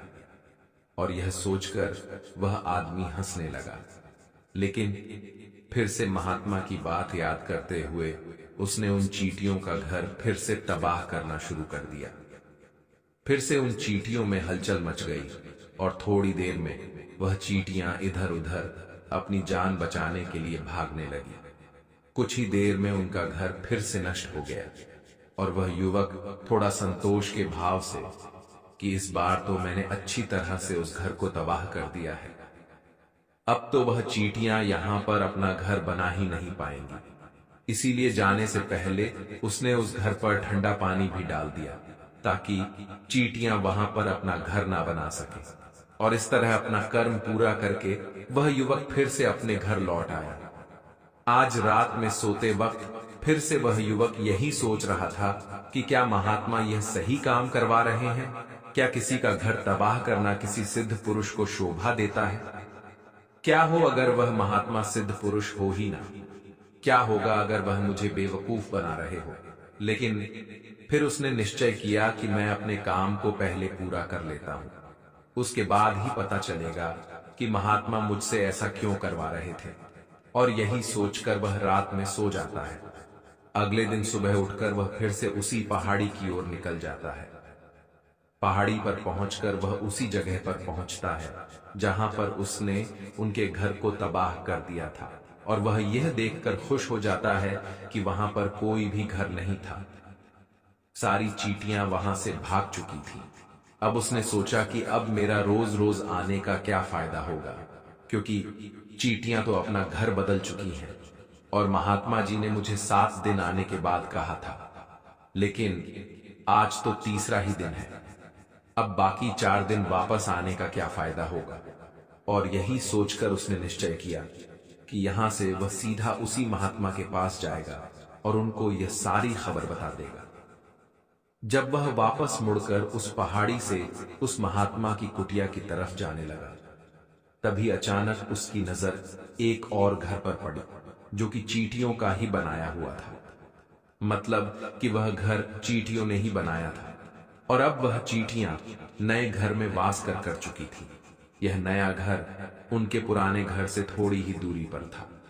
और जब उस युवक की नजर उस घर पर पड़ी तो उसने सोचा कि शायद महात्मा को पता था कि यह चींटियां अपना घर यहां से बदलकर किसी दूसरी जगह पर बना लेगी, इसीलिए उन्होंने मुझे 7 दिन आने के बाद कहा था। और यह विचार करके वह उनका नया घर भी तोड़ने के लिए पहुंच जाता है। जब वह वहां पहुंचा तो चींटियां उसी तरह अपने कार्य में लगी हुई थी। वह अपने लिए खाना इकट्ठा कर रही थी और अपने घर में जमा कर रही थी। जब पुराना घर टूटा था वहां भी अनाज के कण बचे हुए थे और चींटियां वहां से भी अनाज इकट्ठा करके वापस अपने नए घर में ला रही थी। अब यहां पर फिर से युवक का मन थोड़ा कमजोर पड़ गया, क्योंकि वह खुद भी कमजोर था, खुद भी वक्त का मारा हुआ था। इसीलिए उसके मन में उन चींटियों के प्रति दया का भाव उमड़ रहा था। उनके ऊपर उसे दया आ रही थी। वह चाहता था कि उनकी मदद करें, लेकिन वह उल्टा उनको नुकसान पहुंचा रहा था। लेकिन उस महात्मा की बात को याद करते हुए उसने फिर से उस घर को तोड़ने का निश्चय किया और उसने इस बार बड़ी ही सावधानी के साथ बिना किसी चींटी को कोई नुकसान पहुंचाए उसने घर तबाह करना शुरू कर दिया। वक्त थोड़ा ज्यादा लगा, क्योंकि किसी भी चींटी को नुकसान ना पहुंचने की शर्त महात्मा ने पहले ही रखी थी। इसीलिए उसको बड़ी सावधानी के साथ उन घरों को तबाह करना था।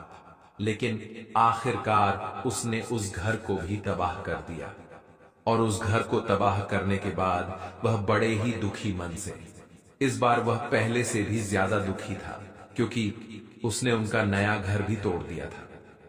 वह उन चींटियों को बसने ही नहीं दे रहा था और वह अब अपने आप को शैतान या दानव समझने लगा था।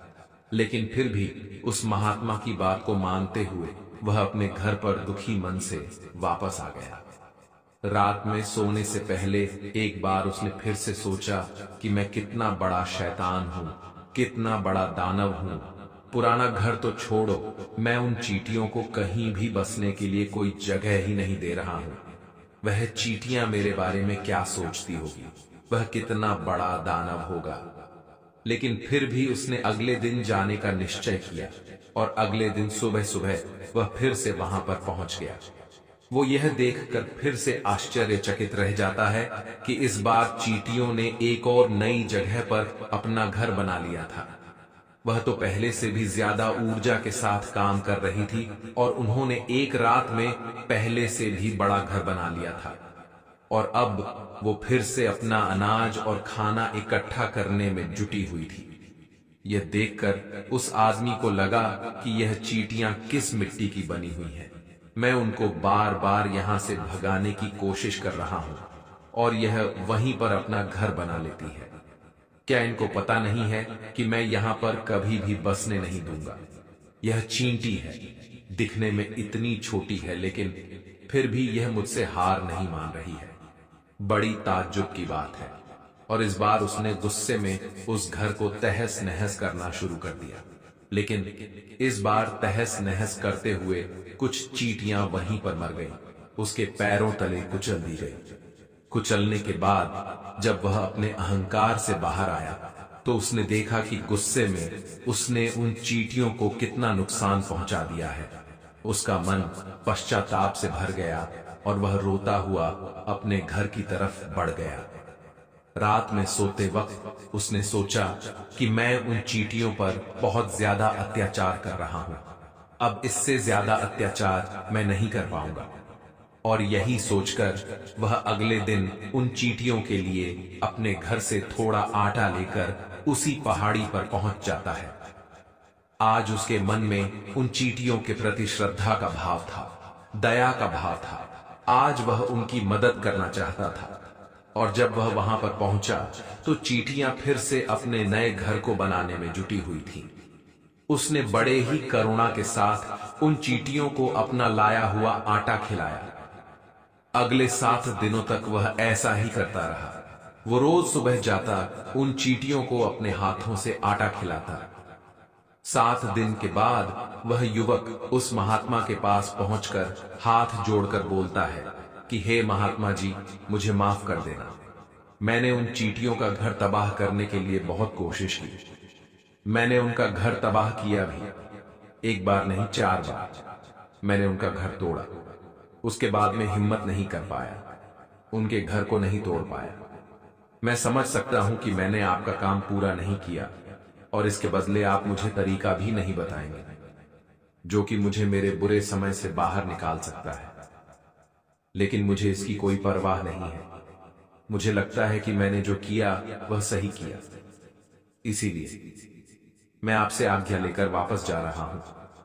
कृपया मुझे वापस अपने घर जाने की आज्ञा दीजिए। यह सुनकर महात्मा ने मुस्कुराते हुए कहा कि अरे बेटा, कहां चल दिए? रुको तो सही, जलपान तो कर लो। थोड़ी देर ठहर जाओ, उसके बाद चले जाओ। और ये कहकर वह महात्मा उस युवक के लिए पानी लेकर आते हैं। पानी पिलाने के बाद महात्मा उस युवक से पूछते हैं कि तुम मुझे यह बताओ कि आखिर तुम उन चींटियों का घर तबाह क्यों नहीं कर सके? वह चींटियां तो छोटी है और तुम इतने विशालकाय हो, फिर भी तुम उन छोटी छोटी चींटियों का घर तबाह नहीं कर पाए। कहां है तुम्हारी शक्ति, तुम्हारा बाहुबल? इसका जवाब देते हुए उस युवक ने कहा कि हे महात्मा, मैंने उन चींटियों का घर तबाह कर दिया था, बार बार किया था।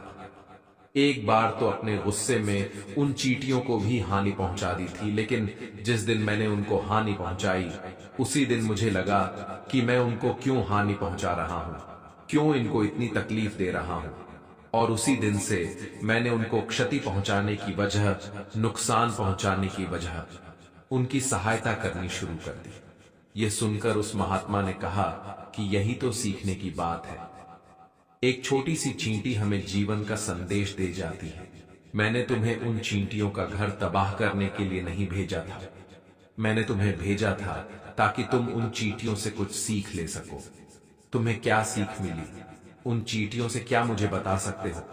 यह सुनकर उस युवक ने पूरी कहानी बयां कर दी। पूरी कहानी सुनने के बाद महात्मा ने मुस्कुराते हुए कहा कि बेटा, पहली सीख जो इन चींटियों से ले सकते हैं वो यह थी कि तुमने कितनी ही बार उनके घर को तोड़ने की कोशिश की, कितनी ही बार प्रयास किया कि उनके घर तबाह हो जाए, लेकिन वह हर बार अपना नया घर बना लेती थी। उन्होंने कभी भी हार नहीं मानी। अगर वह हार मान लेती तो वह चींटियां तुम्हें वहां पर नहीं मिलती। जीवन कार्यशील का नाम है, लेकिन हम मनुष्य एक दो बार हार मिलने पर ही टूट जाते हैं, हताश हो जाते हैं और फिर जीवन में प्रयास ही नहीं करते। और कुछ लोग तो अपनी जिंदगी को खत्म करने को उतारू हो जाते हैं।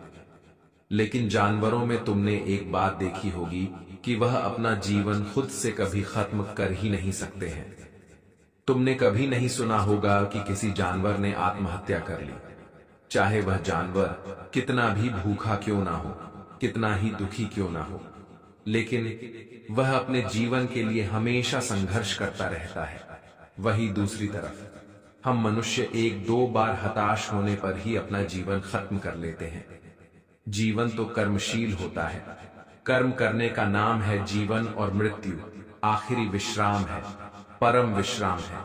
इसीलिए मृत्यु से पहले कर्म करना कभी मत छोड़ना, क्योंकि मृत्यु के बाद तो तुम परम विश्राम में चले ही जाओगे।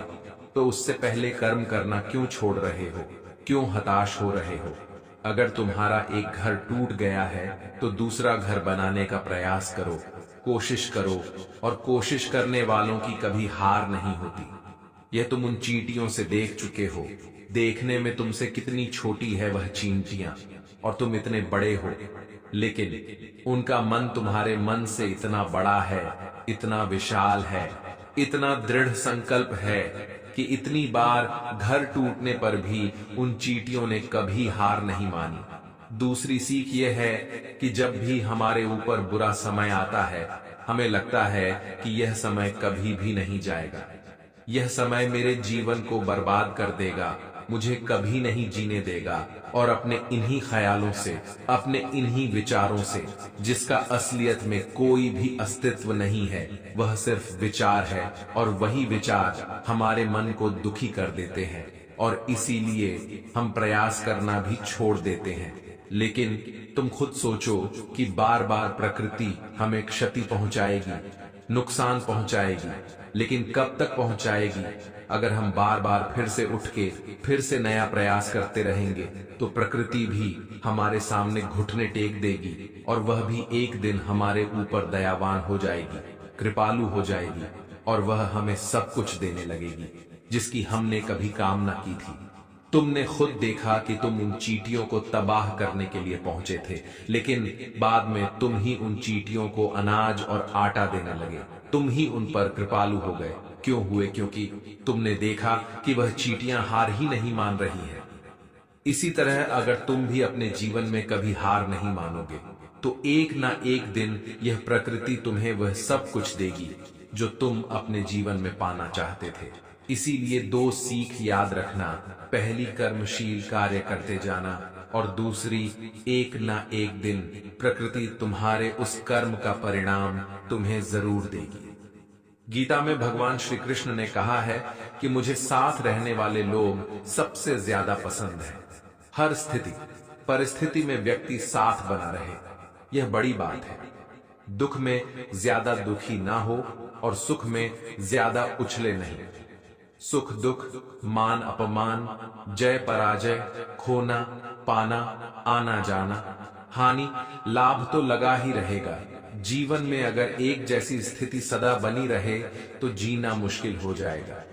शरीर सुंदर हो या ना हो, पर शब्दों को जरूर सुंदर होना चाहिए, क्योंकि लोग चेहरे भूल जाते हैं पर शब्दों को नहीं भूलते। का नाम है भाई निंदा और चुगली। क्रोध की बेटियां हैं, एक मुंह के पास रहती हैं तो दूसरी कान के पास। ईर्ष्या इस खानदान की नकछड़ी बहू है और पोती है घृणा, जो सदैव नाक के पास रहती है। क्रोध के पूरे खानदान से हमेशा बचकर रहना। कभी कभी बस इतना ही दिल करता है कि कोई हो जो धीरे से पास आए और कंधे पर हाथ रखकर चुपचाप साथ बैठे। न कोई सवाल हो, न कोई जवाब, बस साथ होने का एहसास दे। माँ बाप से बेहतर ये कौन कर सकता है। सच है, बच्चे साथ छोड़ देते हैं मगर माँ बाप कभी साथ नहीं छोड़ते। बचपन में जब मंदिरों में भीड़ की वजह से भगवान के दर्शन नहीं हो पाते थे, तब पिताजी कंधे पर उठाकर दर्शन करवाते थे। तब इतना नहीं पता था कि जो कंधे पर उठा है वही तो भगवान है। पैसे से तय नहीं होता कि आप कितने श्रेष्ठ हैं, बल्कि आपके आचार विचार और व्यवहार यह तय करते हैं। जो भी होगा अच्छा होगा, थोड़ा देर से होगा पर दुरुस्त होगा। सबका ख्याल रखना पर अपना भी ख्याल रखना। हमेशा मुस्कुराते रहना, कभी अपने लिए तो कभी अपनों के लिए। गमों का अंधेरा ज्यादा देर तक नहीं रहेगा, जल्द ही खुशियों की रोशनी इस अंधेरे को दूर कर देगी। बस शर्त यह है कि आप हिम्मत बनाए रखें और छोटी छोटी चीजों में खुशियों को ढूंढते रहें। श्री कृष्ण कहते हैं कि अगर आप खुश रहना चाहते हो तो दूसरों पर निर्भर रहना छोड़ दो और उन चीजों की चिंता करना छोड़ दो जो आपकी इच्छा शक्ति से परे है। ये मतलब की दुनिया है, यहां कोई किसी का नहीं होता। पराये लोगों की बात तो छोड़ो, यहां तो अपना भी अपना नहीं होता।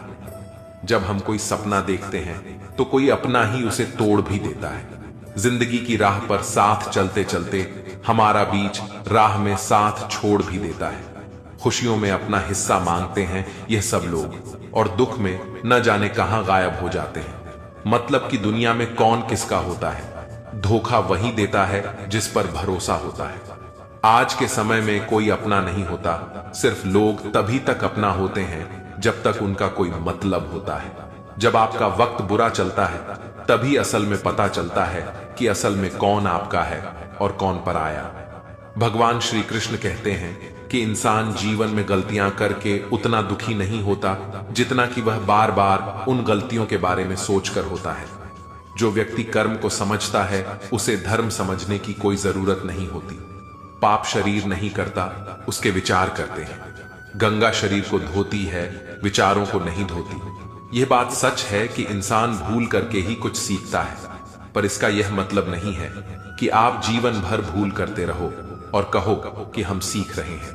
माफ करना सीखिए, क्योंकि हम भी ईश्वर से यही उम्मीद लगाते हैं। भगवान श्री कृष्ण कहते हैं जो हुआ वह अच्छा हुआ और जो होगा वह भी अच्छा होगा। स्वयं को मुझ पर छोड़ दो और तुम अपने कर्मों पर ध्यान दो, ना कि उसके फलों पर। एक बार अर्जुन ने भगवान श्री कृष्ण से पूछा, हे प्रभु, मौन और मुस्कान में क्या अंतर है? तब भगवान श्री कृष्ण कहते हैं, मौन और मुस्कान दोनों बहुत ही शक्तिशाली हथियार हैं। मुस्कान से कई समस्याओं का हल किया जा सकता है और मौन रहकर कई समस्याओं को दूर रखा जा सकता है। ध्यान रखना कि समय कभी नहीं रुकता। आज यदि बुरा चल रहा है तो कल अवश्य अच्छा हो जाएगा। आप केवल निस्वार्थ भाव से कर्म कीजिए और यही आपके हाथ में भी है। जीवन में हमेशा याद रखना कि आपके पिता द्वारा दी गई सीख उनके अनुभव पर आधारित होती है, इसलिए उनके द्वारा दी गई सीख आपके जीवन में किसी न किसी मोड़ पर काम जरूर आएगी। गीता में भगवान श्री कृष्ण कहते हैं कि तुम वही करते हो जो तुम चाहते हो, पर होता वही है जो मैं चाहता हूं। इसलिए तुम वही करो जो मैं चाहता हूं, फिर होगा वही जो तुम चाहते हो। ईश्वर हमें कभी सजा नहीं देता, हमारे कर्म ही हमें सजा देते हैं। इसलिए कर्म भी सोच समझकर ही कीजिए। बुराई चाहे छोटी हो या बड़ी, हमेशा विनाश का ही कारण बनती है, क्योंकि नाव में छेद छोटा हो या बड़ा, नाव को डुबा ही देता है। व्यक्ति जो चाहे वह बन सकता है, यदि वह विश्वास के साथ इच्छित वस्तु पर लगातार चिंतन करे। समय आने पर सबको मिलता है, लेकिन समय से पहले की चाह रखना ही दुख का कारण बनती है। हम चाहे तो अपने आत्मविश्वास और मेहनत के बल पर अपना भाग्य खुद लिख सकते हैं। जो मन भगवान में लग गया है उसे जीवन की परवाह नहीं होती। जीवन में क्या मिला है और क्या छिन चुका है, यह सब भक्ति के सामने छोटा पड़ जाता है। भक्ति प्राप्त नहीं की जाती, यह तो एक उपहार है। प्रार्थना ईश्वर को नहीं बदलती, लेकिन यह उसे जरूर बदल देती है जो दिल से प्रार्थना करता है। विचलित मन वाले व्यक्ति को मौत उसी तरह बहा ले जाती है जिस तरह अचानक आई बाढ़ में सोते हुए गांव के लोग बह जाते हैं। देखते समय देखिए सुनते समय केवल सुनिए, महसूस करते समय केवल महसूस कीजिए और सोचते समय केवल सोचिए।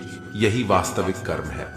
आपका काम है अपने पसंद के काम को खोजना, उसे खोजिए और फिर उसमें खुद को पूर्ण रूप से लगा दीजिए। यही सफलता का मार्ग है। दुनिया में अधिकांश लोग इसलिए असफल हो जाते हैं क्योंकि विपरीत परिस्थितियों में उनका साहस टूट जाता है और वह भयभीत हो जाते हैं। संसार का नियम है कि जिस तरह के विचार हम अपने अस्तित्व में संप्रेषित करते हैं, उसी तरह की ऊर्जा हमें वापस मिलती है। इसलिए विचारों का सकारात्मक होना अनिवार्य है, तभी राह सरल और सुगम हो जाती है। कभी किसी और के लिए जीने का प्रयास मत करो और किसी और की दृष्टि में अच्छा बनने की चेष्टा मत करो। हम अकेले आए हैं, अकेले जाएंगे। हम जैसे कर्म करेंगे वैसे ही फल मिलेंगे। भगवान श्री कृष्ण कहते हैं कि जो बीत गया उसे भूल जाओ, जो कर रहे हो उस पर विश्वास रखो और जो होगा उसकी चिंता छोड़ दो। बस तुम्हें अपने कर्म करने हैं, फल देने का कार्य नियति का है। मनुष्य अकेला पाप करता है और बहुत लोग उसका आनंद उठाते हैं। आनंद उठाने वाले तो बच जाते हैं, किंतु पाप करने वाला दोष का भागी होता है। जीवन के दुखद और अपरिवर्तनीय का अनंत विस्तार कर लो।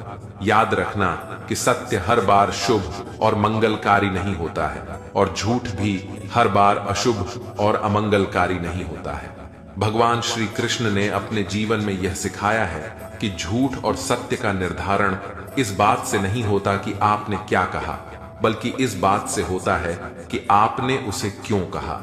सुख और दुख अपने नसीब से मिलता है। अमीरी और गरीबी से इसका कोई लेना देना नहीं होता। रोने वाले महलों में भी रोते हैं और किस्मत में खुशी हो तो झोपड़ी में भी हंसी गूंजती है। किसी की यादों में घुट घुट कर मरने से अच्छा है कि आप अपनी ताकत को अपने लक्ष्य पर लगाओ और इतने सफल बन जाओ कि एक दिन आपको छोड़ने वाले पछताने लगे। कामयाब व्यक्ति की चमक लोगों को दिखाई देती है, लेकिन उसने कितने अंधेरे देखे हैं यह कोई नहीं जानता। यदि सपने सच नहीं हो रहे हैं तो रास्ते बदलो, सिद्धांत नहीं, क्योंकि पेड़ हमेशा पत्तियां बदलता है, जड़ें नहीं।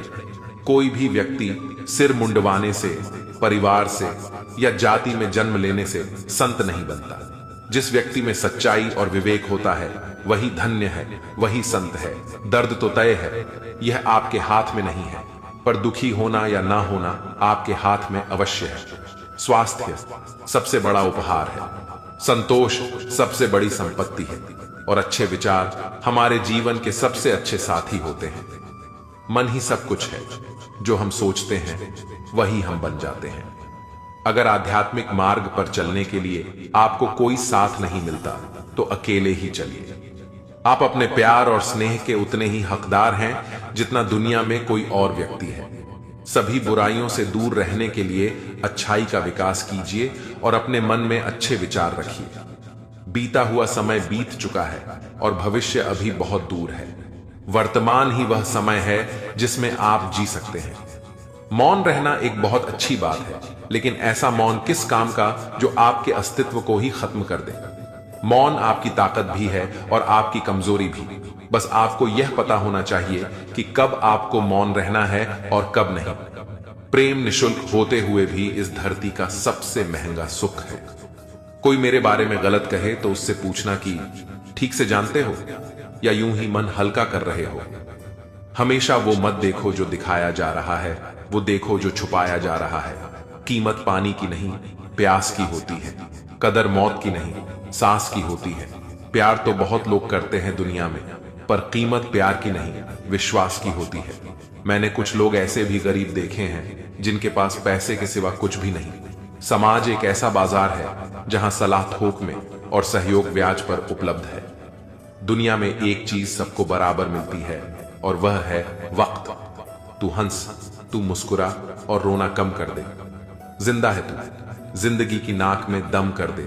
जहर दुकान पर नकली और जुबान पर असली मिलता है। हमेशा हंसते रहिए, एक दिन जिंदगी भी आपको परेशान करते करते थक जाएगी। जब मन भर जाए तो बेहतरीन भी बेकार लगने लगता है। लगाव उस घाव का नाम है जो कभी भरता नहीं है। मनुष्य का सबसे सच्चा साथी उसका स्वास्थ्य है। जिस दिन स्वास्थ्य ने साथ छोड़ा, मनुष्य हर रिश्ते पर बोझ बन जाता है। खुद को समय जरूर दे, हमारी पहली जरूरत हम ही है, पछताने के लिए पूरी उम्र पड़ी है। सवार लो इस पल को, यही जिंदगी बदलने की घड़ी है।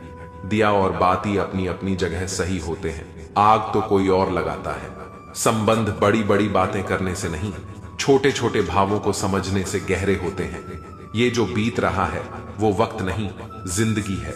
ओपन और क्लोज दोनों विरोधी शब्द हैं, लेकिन कितनी मजे की बात है कि हमारा मन ओपन उसी के सामने होता है जो हमारे बहुत क्लोज होता है। हमेशा कंफ्यूज रहता हूं, कौन ज्यादा सुखी है, सोने की चेन वाला या चैन से सोने वाला। दिल बड़ा रखिए और लोगों को माफ कर दीजिए, लेकिन समझ इतनी रखिए कि दोबारा उन पर भरोसा कभी मत कीजिए। बुरी आदतें अगर वक्त पर न बदली जाएं, तो वे आपकी जिंदगी का वक्त बदल देती हैं। जो मजा अपनी पहचान बनाने में है, वह किसी की परछाई बनने में नहीं। मीलों का सफर एक पल में बर्बाद हो गया जब अपनों ने कहा, कहो कैसे आना हुआ। किसी के आने या जाने से जिंदगी नहीं रुकती, बस जीने का अंदाज बदल जाता है। जिंदगी के सफर में बस इतना ही सबक सीखा है, सहारा कोई कोई ही देता है, धक्का देने को हर शख्स तैयार बैठा है। इस जिंदगी में कोई किसी का नहीं होता। हम सोचते हैं कोई तो है जो सिर्फ हमारा है, पर वक्त आने पर वह भी हमारा नहीं होता। इतना आसान नहीं जीवन का किरदार निभा पाना। इंसान को बिखरना पड़ता है रिश्तों को समेटने के लिए। अपनी जिंदगी ऐसे जियो कि अगर कोई आपकी बुराई करे तो लोग उस पर विश्वास न करें। जिंदगी साइंस की तरह होती है, जितने ज्यादा एक्सपेरिमेंट करोगे रिजल्ट उतने ही बेहतर मिलेंगे। सीमेंट से भी एक सीख मिलती है, जोड़ने के लिए नम्र होना जरूरी है और जुड़े रहने के लिए सख्त होना जरूरी है। प्राण जाने के बाद शरीर सशक्त जलता है, लेकिन संबंधों में से प्रेम चला जाए तो इंसान मन ही मन जलता है। कैमरे में कैद कर लेते हैं सारी खुशियां, तस्वीरों के बाहर कोई हंसता हुआ नहीं दिखता। जो लोग वक्त देखकर आपको इज्जत देते हैं वे आपके अपने नहीं होते, क्योंकि वक्त देखकर तो बस मतलब पूरे होते हैं। इतना कमजोर मत बनो कि कोई आपको तोड़ सके, बल्कि इतना मजबूत बनो कि आपको तोड़ने वाला खुद ही टूट जाए। टेंशन, डिप्रेशन और बेचैनी तब होती है जब इंसान खुद के लिए कम और दूसरों के लिए ज्यादा सोचता है। इच्छाएं, उम्मीदें और नाखून समय समय पर काटते रहना चाहिए, अन्यथा ये दुख का कारण बन जाते हैं। दुआएं मिल जाएं यही काफी है, दवाएं तो कीमत अदा करने पर मिल ही जाती हैं। कभी कभी मजबूत हाथों से पकड़ी हुई उंगलियां भी छूट जाती हैं, क्योंकि रिश्ते ताकत से नहीं दिल से निभाए जाते हैं। तारीफ चेहरे की नहीं चरित्र की होनी चाहिए, क्योंकि अच्छा चेहरा बनाने में चंद मिनट लगते हैं, लेकिन अच्छा चरित्र बनाने में पूरा जीवन लग जाता है। लिबास कितना भी कीमती हो, घटिया किरदार को छुपा नहीं सकता। खुद को तोड़कर भी रख दोगे, फिर भी दुनिया आपसे खुश नहीं होगी। हवाओं की भी अपनी अजब सी आदतें हैं, कहीं बुझी राख भड़का दे तो कहीं जलते चिराग बुझा दे। अगर चाहते हो कुछ बड़ा करना तो अपनी सोच बुलंद रखना, क्योंकि कमजोर सोच इंसान को गिराती और उसके इरादों को कमजोर बनाती है। साइलेंट मोड पर सिर्फ फोन अच्छा लगता है, रिश्ते नाते और दोस्त नहीं। क्या खूब मजबूरी है गमले में लगे पेड़ों की, हरा भी रहना है और बढ़ना भी नहीं। लोगों की बकवास का जवाब न देने वाले को कमजोर मत समझना, क्योंकि वह समझदार लोग होते हैं जो कीचड़ में पत्थर नहीं मारते। संबंध और जल एक समान होते हैं, ना कोई रंग ना कोई रूप, फिर भी जीवन के अस्तित्व के लिए सबसे महत्वपूर्ण। कई बार इंसान दूसरों को हौसला देते देते खुद टूट जाता है। जब लोग आपकी बुराई करते हैं तो परेशान ना हो, क्योंकि वह लोग आपको महत्व देने का कोई और तरीका नहीं जानते। असल में वही जीवन की चाल समझता है जो सफर में धूल को गुलाल समझता है। जिंदगी में कुछ मित्रता नादान से भी रखना आवश्यक है, क्योंकि जरूरत पड़ने पर समझदार लोग अक्सर व्यस्त ही रहते हैं। जीवन को केवल दो ही शब्द नष्ट करते हैं, एक अहम और दूसरा वहम। रिश्तों में बढ़ती नफरत का एक कारण यह भी है कि आजकल लोग गैरों को अपना बनाने में और अपनों को नजरअंदाज करने में लगे रहते हैं। इंसान सब कुछ भूल सकता है सिवाय उन पलों के जब उसे अपनों की जरूरत थी और वे साथ नहीं थे। तुम नीचे गिरकर देखो, कोई नहीं आएगा उठाने, और जरा उड़कर देखो, सब आएंगे गिराने। सुकून इस दुनिया की सबसे महंगी चीज है, इसलिए सस्ते लोगों के पीछे इसे कभी मत गंवाओ। कामयाब होने के लिए अकेला ही आगे बढ़ना पड़ता है। लोग तभी साथ आते हैं जब आप कामयाब हो जाते हैं। मुलाकातें जरूरी हैं अगर रिश्ते निभाने हैं, क्योंकि लगाकर भूल जाने से तो पौधे भी सूख जाते हैं। बहुत कुछ पाने वाले बहुत कुछ खोते भी हैं। इस दुनिया में हंसने वाले सबसे ज्यादा रोते हैं। लोग कहते हैं कि अच्छे दिल वाले लोग हमेशा खुश रहते हैं, लेकिन मेरे ख्याल में एक अच्छा दिल लगभग हमेशा चोट खाता है, क्योंकि वह दूसरों से अच्छे बर्ताव की उम्मीद रखता है। जीवन को इतना शानदार बनाओ कि आपको याद करके किसी निराश व्यक्ति की आंखों में भी चमक आ जाए। जीवन में दो तरह के लोग नाकाम होते हैं, पहले जो सोचते हैं लेकिन करते नहीं, और दूसरे जो करने से पहले सोचते नहीं। हार और जीत दोनों ही परिस्थितियों में संयम रखना एक ज्ञानी ही कर सकता है। मटके तो थोड़ा सा खाली होते ही बजने लगते हैं और थोड़ा सा भरते ही छलकने लगते हैं। किसी के ना होने का एहसास सभी को होता है, लेकिन किसी की मौजूदगी की कदर किसी को नहीं होती। बस अपनी आदतों से ही मजबूर है, वरना सही गलत की समझ हर किसी को होती है। ठीक हूं, ये तो हम किसी से भी कह सकते हैं, लेकिन परेशान हूं कहने के लिए कोई बहुत खास चाहिए। कैसे कह दूं कि बदले में कुछ नहीं मिला? सबक भी कोई छोटी चीज नहीं है। जो कहते हैं जिंदगी बिकती नहीं, उन्होंने दवाइयों की दुकानों की कतारें नहीं देखी। रावण लोगों के मन में निवास कर रहा है और राम सिर्फ मंदिरों में।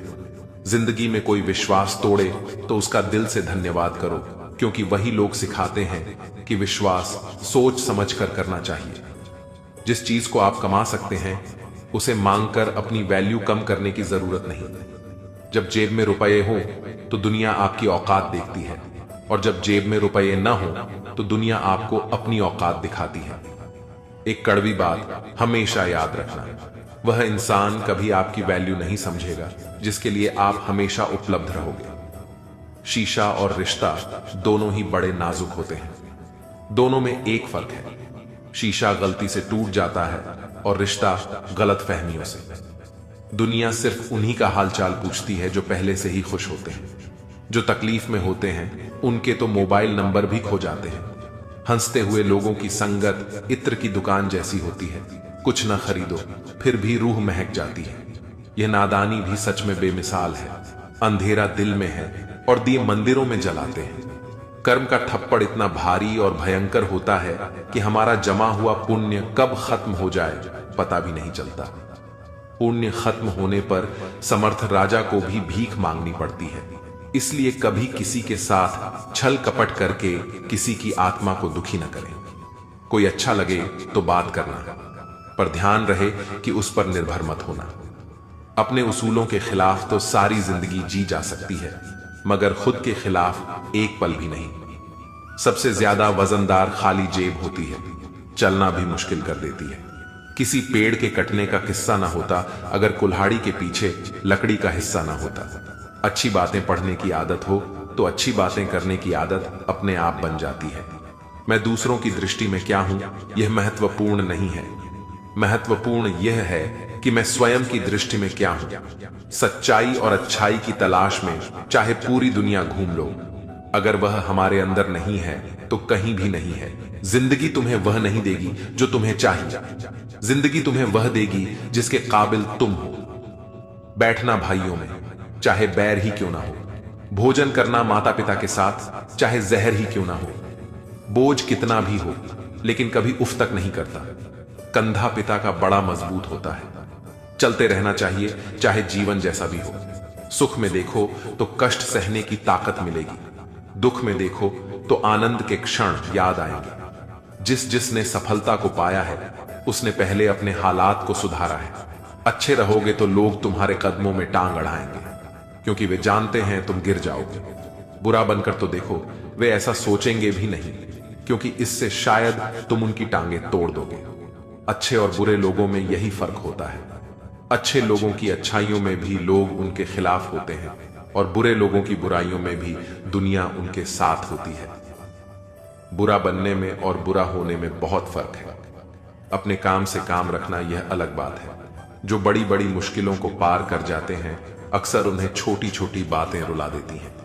अच्छे बनो, लेकिन इतने भी नहीं कि दुनिया आपकी अच्छाइयों का गलत फायदा उठा ले।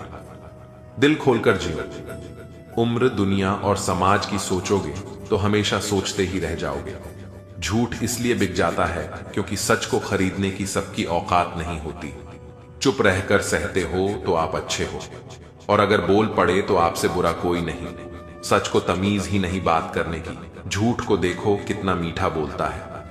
बहुत आसान है किसी गरीब को खुश करना। उसे महंगे तोहफे नहीं, बस थोड़ा सा प्यार चाहिए। दो तरह के लोग बहुत ज्यादा परेशान रहते हैं। एक तो वह जो ना नहीं कह पाते, और दूसरे वह जो ना नहीं सुन पाते। जब कहानी खुद की होती है तब गलती हमेशा दूसरों की होती है। हमें अक्सर लगता है कि दूसरों का जीवन अच्छा है, लेकिन हम भूल जाते हैं कि उनके लिए हम भी दूसरे ही हैं। किसी के पास सब कुछ हो तो जलती है दुनिया, और किसी के पास कुछ ना हो तो हंसती है दुनिया। जब लगने लगे कि जिंदगी में अब कुछ नहीं रखा, समझ लेना कि बेहतर जिंदगी अब आने वाली है। किसी की खातिर खुद को इतना मत गिरा देना कि खुद की कोई इज्जत ही न रहे। पोंछ लो बहते हुए अपने इन आंसुओं को। भला कौन रहना पसंद करेगा टपकते हुए मकानों में। किसी की कट रही है जिंदगी, कोई काट रहा है जिंदगी, और कोई खुश है जो जी रहा है जिंदगी। मनुष्य के पास सबसे बड़ी पूंजी अच्छे विचार और अच्छे संस्कार है, क्योंकि धन और बल किसी को भी गलत राह पर ले जा सकते हैं, किंतु अच्छे विचार और संस्कार सदैव अच्छे कार्यों के लिए ही प्रेरित करेंगे। हमारे जीवन में एक समय ऐसा भी आता है जब हमें यह तय करना होता है कि हमें पन्ना पलटना है या किताब बंद करनी है। कुछ लोग अपनी अकड़ की वजह से कीमती रिश्ते खो देते हैं, और कुछ लोग रिश्ते बचाते बचाते अपनी कदर ही खो देते हैं। पता नहीं लोग इतनी होशियारी कहां से सीखते हैं। साथ भी रहते हैं, ईर्ष्या भी करते हैं, रिश्ते भी निभाते हैं, दुश्मनी भी निभाते हैं। मोह पर कुछ और होते हैं और पीठ पीछे कुछ और होते हैं। कुछ लोगों में यह काबिलियत भी होती है कि आप कितनी भी अच्छी बात कहें, वे उसमें बुरा खोज लेते हैं। हीरे को परखना है तो अंधेरे का इंतजार करो। धूप में तो कांच के टुकड़े भी चमकने लगते हैं। कड़वी सच्चाई बोल देने वाले लोग झूठा दिलासा देने वालों से लाख गुना अच्छे होते हैं। प्यार और उधार उसी को बांटो जिनसे वापसी की उम्मीद हो। हर इंसान की दो कहानियां होती हैं, एक वह जो सबको सुनाता है और दूसरी वह जो सबसे छुपाता है। किसी दुखी व्यक्ति के लिए थोड़ी सहायता ढेर सारे उपदेशों से ज्यादा अच्छी होती है। इंसान का सबसे बड़ा दुश्मन उसका दिमाग होता है, जो पकड़ पकड़ कर लाता है उन लम्हों को जो तकलीफ देते हैं। अगर कोई आपसे कुछ मांगे तो दे दिया करो। शुक्र करो ऊपर वाले ने आपको देने वालों में रखा है, मांगने वालों में नहीं। जिंदगी चाहे एक दिन की हो या 4 दिन की, उसे ऐसे जियो जैसे कि जिंदगी तुम्हें नहीं मिली, बल्कि जिंदगी को तुम मिले हो। यहां हर किसी में कोई ना कोई कमी है। बाहर से मुस्कुराता चेहरा, अंदर आंखों में नमी है। हर चीज की कीमत इंसान को 2 परिस्थितियों में समझ आती है, उस चीज को पाने से पहले और उस चीज को खोने के बाद। इसलिए जो आपके पास है उसकी कदर करें। जिंदगी मानो एक साइकिल की तरह होती है, बैलेंस बनाए रखने